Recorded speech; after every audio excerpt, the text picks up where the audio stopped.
For the last several decades, the Dragon Ball franchise has been the gift that keeps on giving. It's provided us with countless hours of epic battles and legendary characters. Not all of these characters get the respect they deserve, though. Many are often overshadowed by the likes of Goku and Vegeta. Chief among these characters is Goten. It would be fair to say that in other anime, Goten would practically be the lead character. So it's sad that Goten is so frequently overlooked despite being awesome. Let's look back over the years and see which moments Goten was really underestimated. Maybe now we can give him the respect he deserves.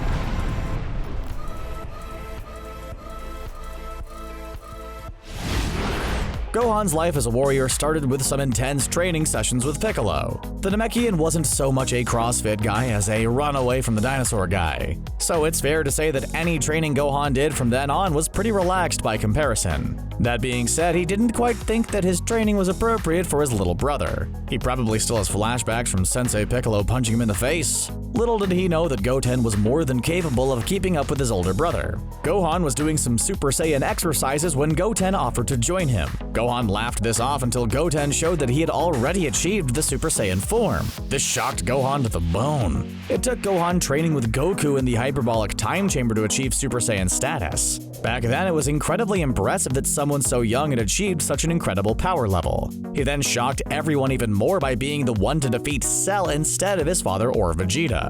So it must have been quite the blow to his ego to see that his little brother had achieved this power so much easier. This probably led to the mental breakdown that made him think that his Great Saiyaman costume was a good look. Some minor characters don't really get a lot of screen time. Still, it can be easy to imagine what their lives are probably like. Ikase holds himself like he's the toughest little kid where he's from. Not only is he probably an excellent martial artist by his standards, but a bully as well. Ikase is probably the Dragon Ball equivalent of the Karate Kid's Johnny Lawrence. When he shows up in the World Tournament Junior Division, he seems pretty confident that he's going to win the whole thing. Never for a second does he seem to consider that the little Goten will be a problem for him. Boy, was he wrong. Ikase goes after Goten with extreme ferocity, but Goten barely registers his moves as attacks. He's able to deflect his moves as if he's moving in slow motion. Then Goten throws one punch and that's all she wrote. Ikase goes out like a light. What's really sad is that the fight isn't even the most embarrassing part of the match. That nasty looking mullet is even worse than having your clock cleaned in front of a huge audience. Maybe he'll get a Cobra Kai style spin-off where he starts training punks like him and has a rematch with Goten. It would be the ultimate Dragon Ball underdog story. When your kid's being a year or so older than another kid automatically makes you better than them. It's basically like ranks in the military. That's pretty much how it works with Saiyan besties Goten and Trunks. Vegeta Son may just be a tiny bit older than Goten, but that doesn't stop him from acting as though he's the better of the two. The ultimate competition to see which one was the greatest of all Saiyans, elementary school division, needed to be settled. Much to Trunks' disappointment, the two were much closer to the same power level than he thought. In fact, the match starts going so poorly for Trunks that he has to go against their no Super Saiyan agreement. Then he's able to win by using an underhanded energy blast to throw Goten out of the ring. Goten may have been upset over Trunks' trickery, but Vegeta never seemed more proud of his son.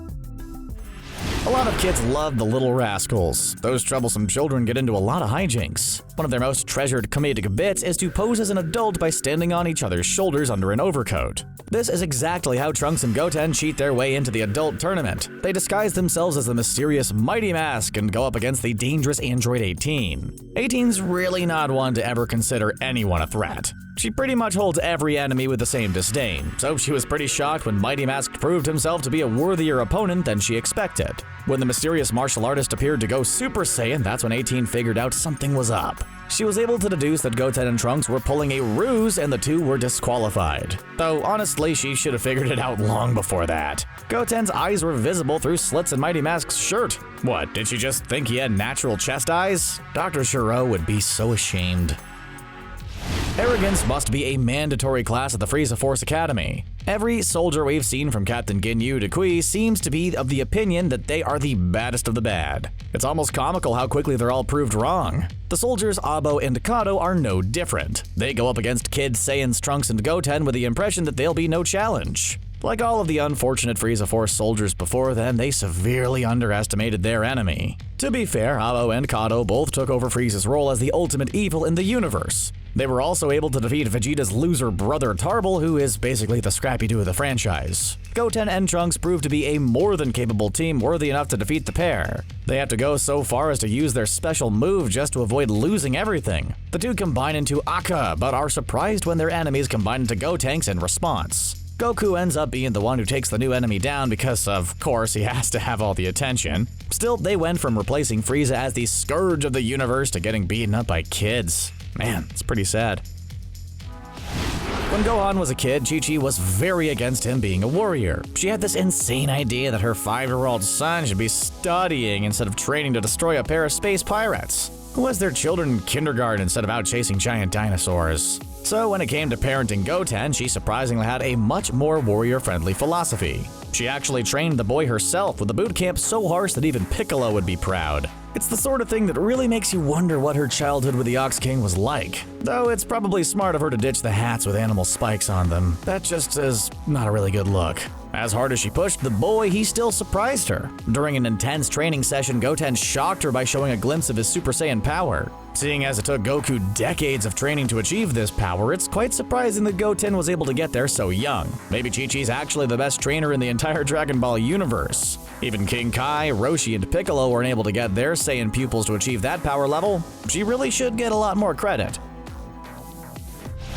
There was a lot of hype surrounding Majin Buu's entrance into the series. Babidi pretty much sold him as evil incarnate, destined to destroy the entire universe. So it was pretty surprising when he was introduced as a big ol' pink fluff ball. That being said, he managed to take down quite a few of Dragon Ball Z's finest fighters. Things got so dire that our heroes had to resort to fusing the two youngest Saiyans into one warrior. The young Gotenks didn't live up to expectations during his first confrontation with Buu, but the second one went much better. Super Buu still wasn't very intimidated by Gotenks when they had a rematch. This time though, Gotenks showed Buu that he was more than powerful enough to cause him problems. The entire Gotenks thing was awesome, but ended up being very anticlimactic. In the moment, it really felt like Gotenks was going to be a game changer. Instead, it almost seems like Gotenks was an entire character created to make action figures. That would be insane, right? Despite the show taking place almost entirely on Earth, we don't see a lot of the governments of Dragon Ball's home planet. The little snippets we do see shows that the rest of the world just can't compete with the Z fighters. Even an army that bears a not even trying to be subtle comparison to real-life fascism. The prime example of this comes when Goten and Trunks take on an entire army by themselves. To any other pair of children, a full battalion with hundreds of soldiers and tanks would be terrifying. Goten and Trunks take on this invading force as though they're an army of mosquitoes. One would think that after a pair of Saiyan children repel what's essentially a fascist takeover, the world would take notice. Still though, everyone else seems to not think anything else of it. Imagine the first scene of Saving Private Ryan being fought by the kids from Stranger Things with no effort. That is how extreme this situation is, and how ridiculous it is that nobody cares.